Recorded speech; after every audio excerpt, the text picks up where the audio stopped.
राधे राधे। माघ मास के पहले अध्याय की कथा में राजा कहने लगा कि महात्मन, मैं तो माघ मास में स्नान के फल को कुछ भी नहीं जानता। कृपा करके आप विस्तार पूर्वक मुझको बतलाइए। दूसरा अध्याय माघ मास की कथा। श्री गणेशाय नमः। माघ मास महात्मन का दूसरे अध्याय की कथा। राजा के ऐसे वचन सुनकर तपस्वी ने कहा, हे राजन, भगवान सूर्यदेव बहुत शीघ्र उदय होने वाले हैं, इसीलिए यह समय हमारे लिए स्नान करने का है, कथा करने का नहीं। सो आप स्नान करके अपने घर को जाइए और अपने गुरु श्री वशिष्ठ जी से इस महात्म्य को सुनिए।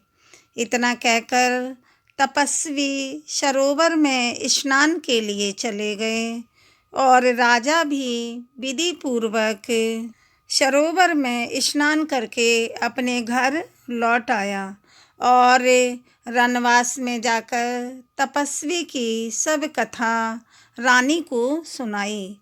तब सूत जी ने पूछा, हे गुरुदेव, राजा ने अपने गुरु वशिष्ठ जी से क्या प्रश्न किया और उन्होंने क्या उत्तर दिया, सो मुझसे कहिए। व्यास जी कहने लगे, हे सूत, राजा दिलीप ने रात्रि को रनवास में सुख से सोकर प्रातः समय गुरु वशिष्ठ जी के पास जाकर उनके चरणों को छूकर प्रणाम करके तपस्वी के बतलाए हुए प्रश्न को अति नम्रता पूर्वक पूछा कि हे गुरुजी, अपने आचार, दंड, नीति, राज्य, धर्म तथा चारों वर्णों के चारों आश्रमों की क्रियाओं का दान और विधान, यज्ञ और उनकी विधि, व्रत व उनकी क्रिया तथा भगवान विष्णु की आराधना विस्तार पूर्वक मुझको सुनाइए। अब मैं आपसे माघ मास के स्नान के महात्म्य को सुनना चाहता हूँ। सो हे तपोधन, नियम पूर्वक इसकी विधि समझाइए। गुरु वशिष्ठ जी कहने लगे, हे राजन, तुमने दोनों लोकों के कल्याण के लिए वनवासी तथा गृहस्थियों के अंतःकरण को पवित्र करने वाले माघ मास के स्नान को बहुत ही सुंदर प्रश्न पूछा है। माघ मास के स्नान का बहुत सुंदर प्रश्न पूछा है। माघ मास में स्नान का फल गौ, भूमि, तिल, वस्त्र, स्वर्ण, अन्न, घोड़ा आदि दानों तथा चंद्रायण और ब्रह्मा क्रूच व्रत से भी अधिक फलदाता है। वैशाख तथा कार्तिक में जप, दान, तप और यज्ञ बहुत फल देने वाले हैं, लेकिन परंतु माघ मास में स्नान करने वाला मनुष्य राज्य और मुक्ति के मार्ग को जाने वाला होता है। दिव्य दृष्टि वाले महात्माओं ने कहा, हे कि जो मनुष्य माघ मास में निष्काम भाव से भगवान के निर्मित स्नान करता है, वह अनंत फल को प्राप्त करता है। इससे शरीर की शुद्धि, प्रीति, ऐश्वर्य तथा चारों प्रकार के फलों की प्राप्ति होती है। अदिति ने 12 वर्ष तक मकर संक्रांति में अन्न नहीं खाया और माघ मास में स्नान किया। इससे तीनों लोकों को उज्ज्वल करने वाले 12 पुत्र उत्पन्न हुए। माघ मास में स्नान करने से ही रोहिणी, सुभगा, अरुंधति दानशील हुई और इंद्राणी के समान रूपवती होकर प्रसिद्ध हुई।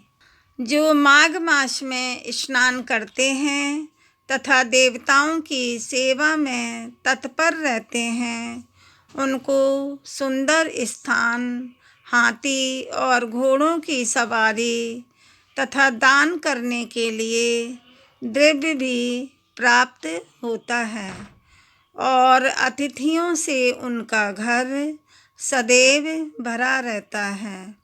उनके घर में सदा वेदों की ध्वनि होती रहती है।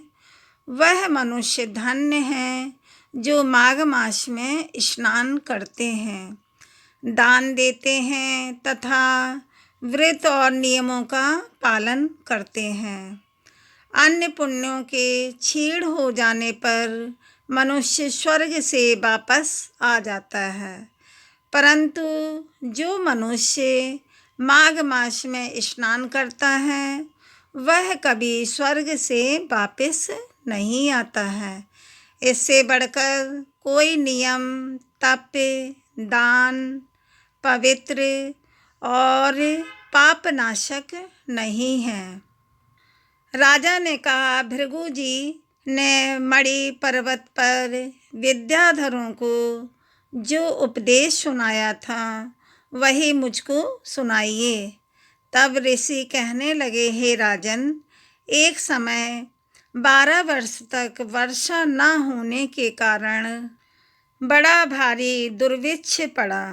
प्रजा क्षीण होने के कारण संसार में बड़ी उद्विग्नता फैल गई।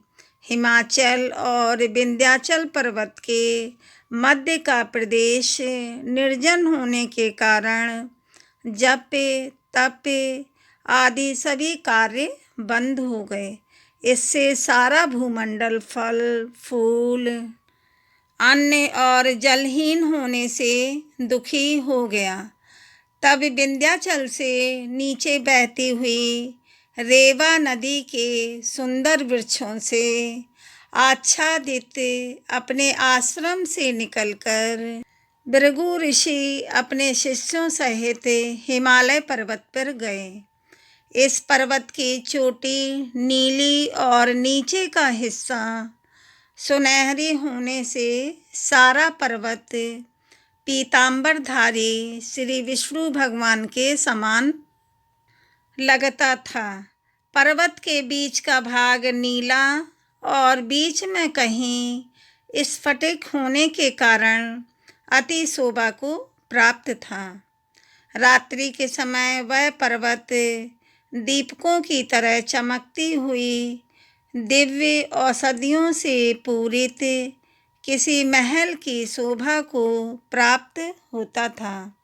यह पर्वत शिखाओं पर बांसुरी बजाती और सुंदर गीत गाती हुई किन्नरियों तथा केले के पत्तों की पताकाओं से अत्यंत शोभित हो रहा था।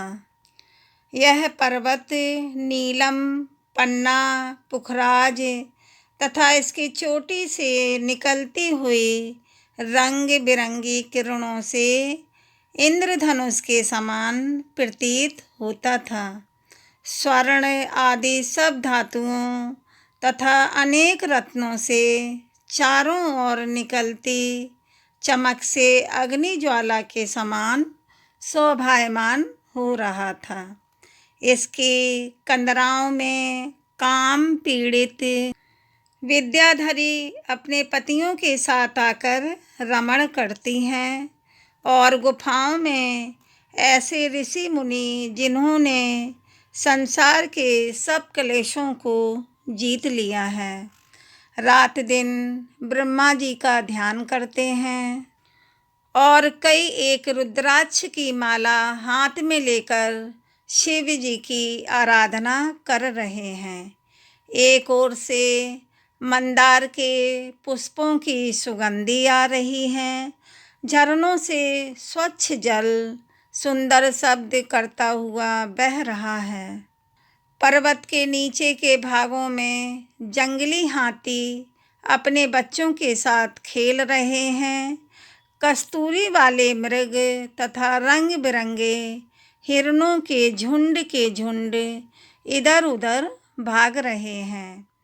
चंवरी, गऊ तथा नाना प्रकार के पशु भी क्रीड़ा कर रहे हैं तथा कबूतर, चकोर, पपीहा आदि अपनी मनोहर वाणी बोल रहे हैं।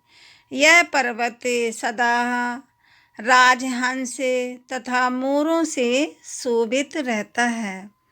यहाँ पर हमेशा से देवता, यज्ञ और अप्सराएं वास करती हैं। माघ मास महात्म्य का दूसरा अध्याय समाप्त हुआ। अब कल तीसरे अध्याय का पाठ करेंगे। वीडियो को लाइक और सब्सक्राइब करें, शेयर करें। बोलो विष्णु भगवान लक्ष्मी माता की जय। राधे राधे।